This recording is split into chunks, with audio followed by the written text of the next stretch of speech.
في أماكن لو دخلتها مش هتخرج منها زي ما دخلت. ناس كتير سكنوا وناس كتير خرجوا، بس اللي ما خرجش كان أكتر بكتير.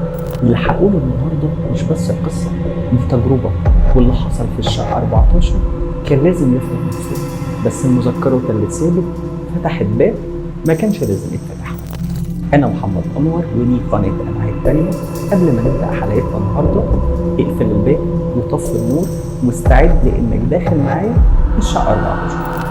الشقة اللي هنتكلم عنها النهارده في الدور التاني في عمارة هادية في مصر الجديدة. اتبنت سنة 1963. أول حد سكنها كان مهندس كبير في السن اسمه جلال عبد الفتاح. الراجل ده عايش لوحده بعد ما مراته توفت. بعد أسبوعين من العزلة اتصل بأخوه وقال له لو جرالي حاجة ابعد عن الشقة واوعى تدخلها، هو بيقف قدامي وانا في السرير ومش برمش حق.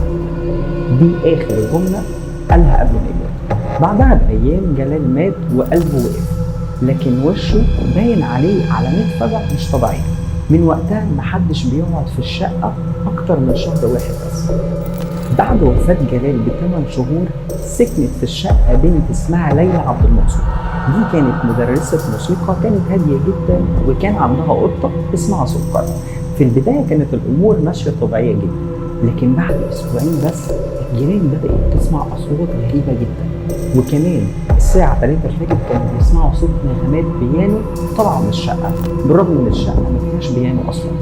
وكانوا بيقولوا إن في صوت واحدة ست بتغني وصوتها عميق وتخين شبه صوت الراجل. تاني يوم ليلى قالت لزميلاتها إن كل يوم قبل ما انام بيحب أقعد معاه وأتكلم معاه، فضحكوا عليها وقالوا لها هو مين اللي بتحبي تقعدي معاه؟ قالت لهم اللي ساكن معايا، اللي قبل بيقول إنه ما كانش عايش لوحده وهم دلوقتي عايشين معاه. ليلى بعد ما قالت الكلام ده بأسبوعين بس اختفت. القطة بتاعتها ماتت. تم تسجيل الحادثة دي على أساس إن هو اختطاف غامض. واحد بقى من الضباط اسمه الرائد جلال قرر يركب جهاز تسجيل صوتي في الشقة لمدة ليلة كاملة بعد ما ليلى اختفت. الجهاز اشتغل من الساعة 1 الصبح لحد الساعة 4 الفجر. في البداية الصوت هادي جدا ومفيش أي مشكلة، بس بعد كده بدأت تظهر أصوات خطوات طفل صغير، وبعدها ب 17 دقيقة بالظبط اتسجل الصوت ده. بابا هي ماما فيه. الظابط قال ان لما شاف التفريغ الصوتي اتشنج، وبعدها ب5 دقايق جاله شلل نصفي مفاجئ محدش عارف سببه. الموضوع اتقفل رسمي من يوم التحقيق في الشقة 14. في التسعينات العمارة كانت شبه فاضية، لكن في موظف من الاسكان قرر انه ينقل ست كبيرة اسمها ام عطيات بالقوة بسبب ظروفها، واضطرت انها تعيش في الشقة رقم 14. في أول ليلة الجيران سمعوا صوت صريخ طالع من شقة أم عطية، سيبوني في حالي أنا مش عايز أشوفها. لما الجيران دخلوا الصبح يطمنوا عليها لقيوها قاعدة في نص الأوضة وعاملة حواليها دايرة بالملح وقاعدة في وسطيها. كانت بتقول مفيش غيري دلوقتي، مفيش غيري. عاشت هناك 6 أيام بس، وفي اليوم السابع كتبت على الحيطة بكعب جزمتها اللي جوه مش طفل ومش لوحده، وخرجت وما رجعتش تاني. انت لسه بتتفرج؟ طيب كويس. اللي جاي هو اصل الرعب كله. في 2018 بقى شاب اسمه مروان عنده 28 سنه، ده خريج كليه اداب قسم الفلسفه، اشتغل في شركه ترجمه وقرر يسكن لوحده علشان يركز في كتاب كان بيحضره. مروان سمع عن الشقه 14 من وسيط، قال له انها دي لقطه وبنص الثمن، الناس مش عايزه تاجرها يا تيجي علشان بيقولوا ان حظها وحش، لكن انت طبعا حظك مختلف. مروان أول أسبوع سجل كل حاجة كانت بتحصل على ورق قبل ما ينام. مروان في اليوم الأول كتب على الورقة الأولى الشقة هادية بشكل مش طبيعي، مفيش صوت ولا في الشارع ولا من العمارة، كأن العالم اتقطع عن الباب اللي قفلته ورايا. اليوم الثالث الساعة 3 الفجر الباب خبط، فتحت مفيش حد.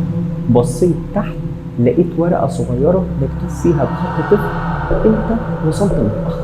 في اليوم السادس بقى مروان كتب أنا مش لوحدي، كل ليلة قبل ما انام في صوت بيقول لي بلاش تنام دلوقتي. كل ما اغمض عيني بشوفه واقف ووشه مش ثابت. كل يوم ملامحه بتتغير. في اليوم التاسع بقى كتب أنا نمت وصحيت لقيت ورقة جديدة على صدري، حلمت بيا ولا فاكرة صبحي.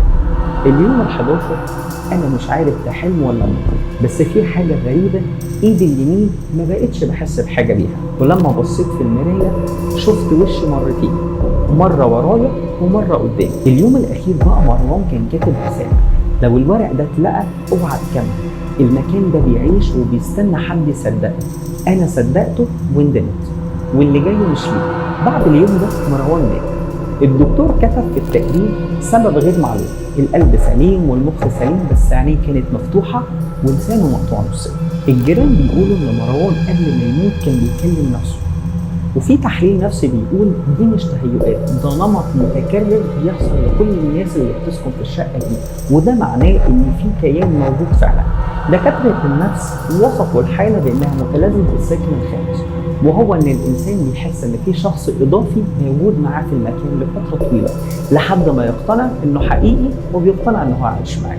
دار الافتاء قالت لو في مكان بيحصل فيه اذى متكرر فده ممكن يكون روح او جن، وده محتاج تدخل ديني مباشر. في تسجيل صوتي اتسرب من واحد من الناس اللي كانوا عايشين قدام في العماره دي اسمه عم فتحي، قال ان الشقه دي ما اتباعتش من فراغ. شفت اللي حصل سنه 84، شفت واحده نطت من بلكونه بس اول ما نزلت اختفت، جسمها اختفى في الهواء، ومن يومها محدش قدر يقعد اكتر من كام يوم في الشقه دي. في كيان ساكن جوه مش بيتكلم بس بيتغذى على خوفك انت. اول ما تحس بيه خلاص بيدخل جسمك وبيتغذى على خوفك. خلي بالك الشقه 14 لسه موجوده لحد النهارده، وبابها لسه بيتفتح لحد النهارده، واللي بيقرا المذكرات بيكمل اللي بدأه. انا مجرد راوي، لكن انت لو اتفتح باب الشقه 14 دلوقتي هتدخل ولا لا؟ ما تنسوش تقولوا لي في التعليقات لو حصل معاكم مواقف شبه كده، سواء كان حلم او كابوس او لحظات حسيتوا فيها ان مش لوحدكم. اكتبوا لي التفاصيل وممكن نبقى نعمل عليها حلقه. تحبوا الحلقه الجايه تكون عن سحر ولا جن ولا قصه حقيقيه زي اللي اتكلمنا عنها؟